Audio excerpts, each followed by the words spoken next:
السلام عليكم ورحمة الله وبركاته. أنا أماني، أخصائية تخاطب وتنمية مهارات وصحة نفسية. أهلا بكم في قناتي يوميات تحدي المشاكل. بحب أرحب بكل المشتركين في القناة، أهلا وسهلا بيكم. وأحب أرحب بكل السادة المشتركين الجداد برضو في القناة، أهلا وسهلا بيكم في القناة، نورتوا القناة. يا ريت بقى اللي داخل جديد القناة ياخد لفة كده في القناة. القناة هتعجبه، فيها تنوع في الفيديوهات. خدوا كده لفة إن شاء الله هتعجبكم.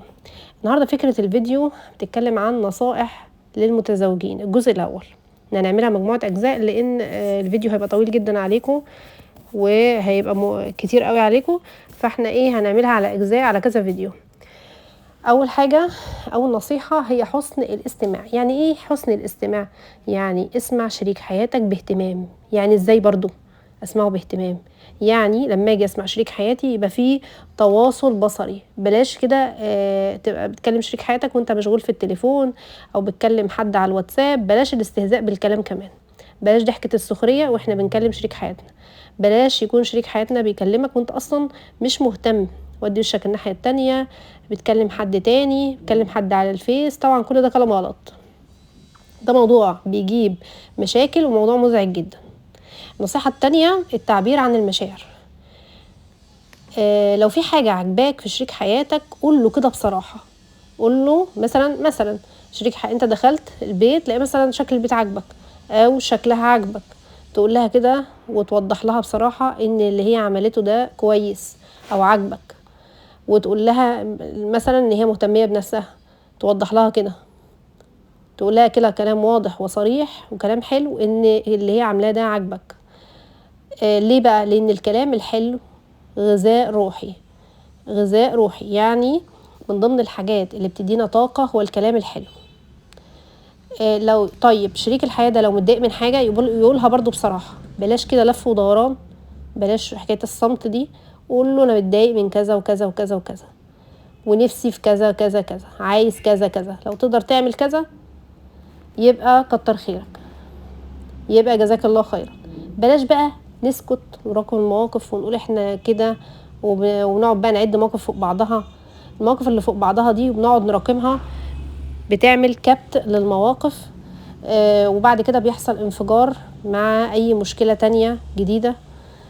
والطرف التاني بقى يبقى فاكر ان هو هيقدرك او يقول انه هيحس بيا وهو مش هيحس بحاجة، او هيفهم لوحده وهو لا هيفهم ولا هي حاجة.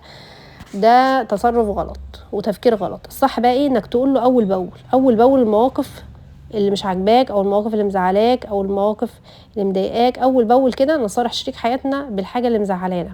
ما ينفعش نقول الكلام اللي مزعلنا في تجمعات، دي كارثة كبيرة. يعني ما نجيش كده قاعدين في قاعدة ونقوم قايلين له قدام اهله ولا اهلك، نقوم قايلين له على اي حاجة مزعلانا، ده غلط. او قدام ولادكم، ما ينفعش تشتكوا من بعض قدام ولادكم. خلي الكلام ده بينك وبين شريك حياتك على جنب لوحدكم، لما تبقوا لوحدكم محدش يعرف حاجة عن الموضوع، وبيكون بصوت واطي لوحدكم. تقول له مثلا بصراحة انا متضايق عشان كذا وكذا وحصل كذا وكذا وكان نفسي في كذا عايز كذا، بصوت هادي. ده على فكرة مش ضعف انك تتكلم بصوت هادي وتقول اللي انت عايزه، ده حكمة في التصرف. اتكلم معاه مرة واثنين وثلاثة و10. ما ينفعش بقى تتناقش في اي مشكلة او اي حاجة مزعلاك في الشارع. يبقى اتكلمنا الاول عن ان احنا ما نتناقش قدام حد ولا قدام اهلك ولا اهلها ولا قدام الاولاد، ولا نتناقش في الشارع. الشارع ده عشان نتناقش فيه دي مشكلة كبيرة. الناس اللي بتتناقش في الشارع في اي مشاكل ده خطأ كبير ومشكلة كبيرة بتزود المشكلة، وكده دخلت الناس حياتك وعرفتهم حياتك وكشفت جزء من حياتك. الشارع ده معمول عشان نمر منه بس، مش عشان نتكلم فيه عن خصوصياتنا. طيب لو افترضنا مثلا ان شريك الحياة ده ما كانش فاهم النقطة دي او مش عارفها او يجهل بالمعلومة دي وفتح الموضوع في الشارع، تصرف يبقى ازاي؟ نأجل الموضوع، نقول له نتكلم بعدين في البيت.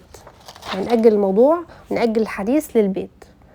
ما ينفعش نتكلم على الملأ في اي حاجة مزعلنا او مضايقانا او اي حاجة لسه هناخد فيها قرار بالموافقة، او اي حاجة عايزين نعملها او اي طموح في عايزينه كده، ولا قدام اهله ولا اهلك ولا الكلام ده. ليه بقى؟ لما الكلام بيتقال قدام اهله او اهلك او اصحابكم بتلاقوا ردود افعال مختلفة نتيجة انكم عرضتوا المشكلة دي على ناس ليها شخصيات مختلفة، كل واحد بيتدخل بشكل مختلف. وفي الاغلب محدش متخصص في العلاقات الزوجيه مثلا من اللي بيتدخل في الموضوع وبيقول رايه. ممكن يكون في من الشخصيات دي عنده عقد، عنده اضطرابات نفسيه، عنده مخزون سيء، عنده كبت، عنده مواقف سلبيه، محتاج اصلا هو يتعالج نفسيا او سلوكيا، فيديني راي غلط او نصيحه غلط توديني في داهيه. ممكن وانتوا بتتكلموا على الملأ كده الناس اللي حواليكم كلامهم او نظراتهم يشحنوكم على بعض، لان رد فعلهم وتعبيراتهم مختلفة في التفكير، لانهم شخصيات مختلفة. وممكن برضو المشكلة وممكن يكون الموقف تافه، ولكن للأسف كبر وأصبح زي البالونة كده بسبب تدخلات الآخرين أو الأقارب أيا كانوا بقى أو أصحاب. بلاش ما تقابلنا أي مشكلة نجري نحكي كده لأصحابنا كل حاجة بيحكوها في التليفونات، لحد ما أحيانا حياة الناس كلها بقت معروضة في الشارع. يجري يحكي بقى لأهله، تجري تحكي لأهلها، تجري تحكي لإخواتها، يجري يحكي لإخواته، بسبب الكلام والحكاوي للأصحاب والقرايب. الناس اللي مش متخصصة في المشكلات الزوجية دي بيعملوا بقى كوارث، يعملوا نفسهم ناصحين وبينصحوا وخايفين عليه وهم بيدمروا حياته. لو عندك مشكلة احكي لشخص مختص، عالم مثلا من علماء الأزهر في دار الفتوى أو حد متخصص في العلاقات الزوجية. استشير حد على علم وعلى خلق، حد سوي عنده علم يفيدك ويكون موضوعي في رأيه، مش متحيز لليك ولا للطرف التاني، ولا هيبقى عنده عقد ولا المشاكل دي. الناس العادية مثلا نصيحة بتكون على أساس اللي سمعته أو شافته من اللي حواليها، اللي ممكن ما يكونش ناس أسوياء. يعني ممكن يكون ناس مش طبيعيين، مش أسوياء، مش كويسين، عندهم طاقة سلبية ومشاعر سلبية. ممكن ما يعرفش يحدد المشكلة اللي عندك ولا يديك حل صح، لأنه مش متخصص، ما عندوش العلم اللي من خلاله يحكم بيه ويدي رأي صح. أغلب النكد وأغلب المشاكل أساسها من الكلام والحكاوي للأسف للآخرين اللي مش متخصصين وعاملين نفسهم بينصحونا. تالت حاجة عندي نصيحة هي الحوار الهادي. لما أكون بتكلم مع شريك الحياة ده أتكلم بهدوء حتى لو أنا متضايق. ليه؟ لأن الانفعال بيؤدي إلى تصرف في الكلام وأحكام خاطئة وفهم خاطئ، وبالتالي التصرف الصح لو أنا متضايق قوي مش عارفة أسيطر على انفعالاتي وغضبان ما أتكلمش، أقعد ساكت لحد ما أهدى وأخد جنب كده، لحد ما أهدى وانفعالاتي تهبط وشحنات الانفعالية تنزل وتنخفض، واخد لي جنب لحد ما انفعالاتي تقل شوية واهدى شوية، لحد ما نفكر كويس في حل المشكلة، وافكر في حل المشكلة وما ركزش على المشكلة بس، لا اركز على الحل. في ناس بتفقد حقها وهي اصلا ليها الحق، وهي اصلا صح على صح او على. رقم 4، النصيحة رقم 4 الاهتمام بالشريك. في حاجات كتير بنعملها زي الاهتمام بشريك الحياة او كمظهر من مظاهر الاهتمام بشريك الحياة، زي ما قلنا حسن الاستماع. من ضمن برضه الاهتمام بشريك الحياة تبادل الهدايا البسيطة. الهدايا ليها تأثير سحري زي الكلام، مش لازم الهدايا تكون باهظة عشان تكون مبهرة.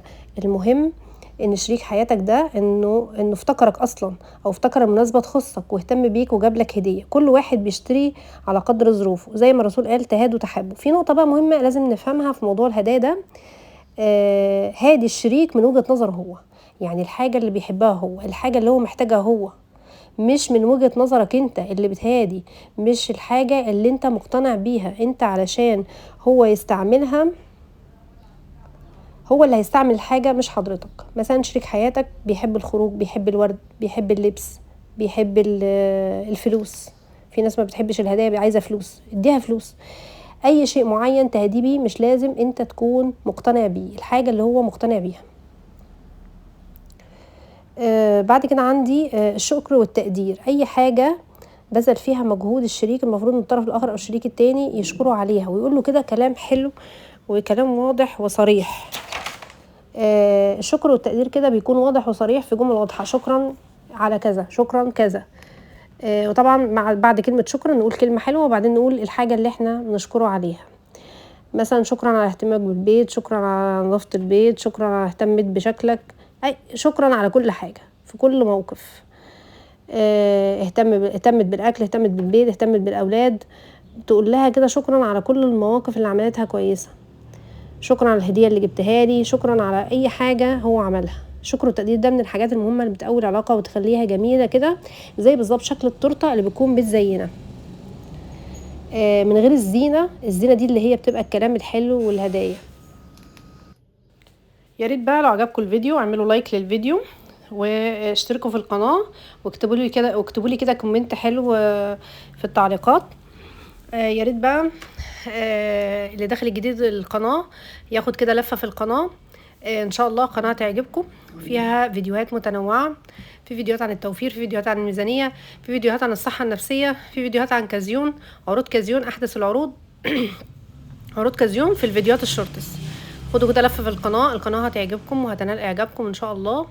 يا ريت بقى تشيروا الفيديو لكل الناس اللي عندكم عشان يستفادوا، لو عندهم مشاكل زوجيه وعندهم اي حاجه، اي مشكله من المشاكل دي، او عندهم اي حاجه في حياتهم مأزماهم مثلا، يعملوا لايك على الفيديو واشتراك في القناه. يا ريت بقى ما تنسوش بقى تشتركوا في القناه واعملوا لايك للفيديو. وشكرا جدا ليكم، والسلام عليكم ورحمه الله وبركاته.